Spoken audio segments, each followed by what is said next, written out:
Here we go, bro. What's going on? It's Robbie. My name in the Vatican. Vietnam says one of the reasons why,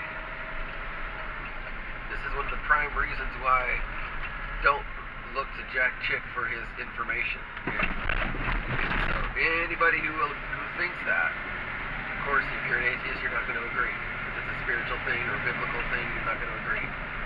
So to the Vietnam veteran 777, who commented on why my name is in the Vatican, or my name in the Vatican. It's a very good tract. Almost all of his tracts I really, really like a lot. And I haven't seen all the tabloids or the newspaper clippings or the online news that he has got his information from. But one example I can think of, because a long time ago I found that picture of radical Islam holding up signs that Islam will dominate the world or behead all those who insult Islam, stuff like that.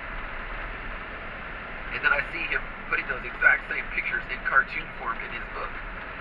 And I remember seeing other ones, I can't remember off the top of my head, but I remember him doing that. He's always copying exactly what's in the tabloids, or whatever you call them, in the news reports. He's copying exactly what the news is saying.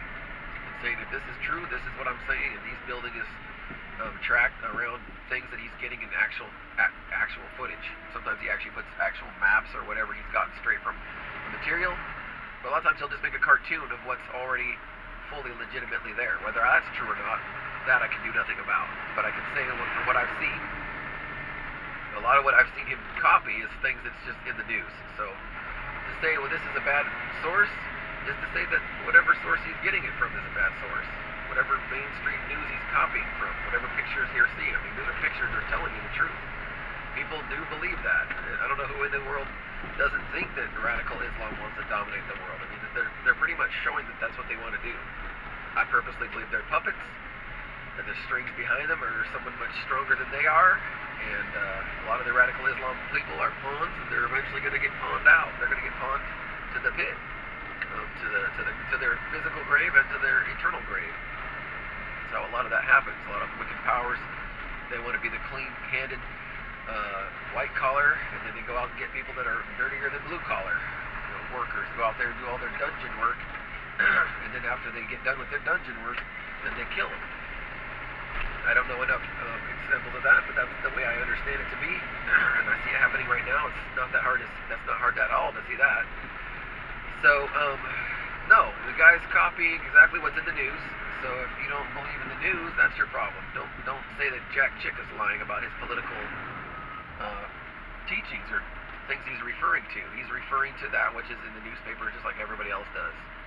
Of course, we all know the newspaper is lying sometimes, but sometimes you see things happening that is pretty much point blank.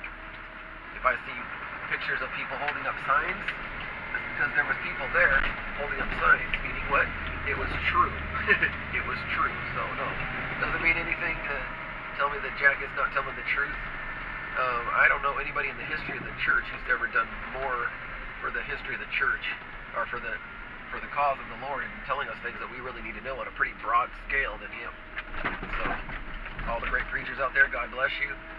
Jack Chick has got a very special prophetic calling on his life. I mean, what he's got going on there is outrageous.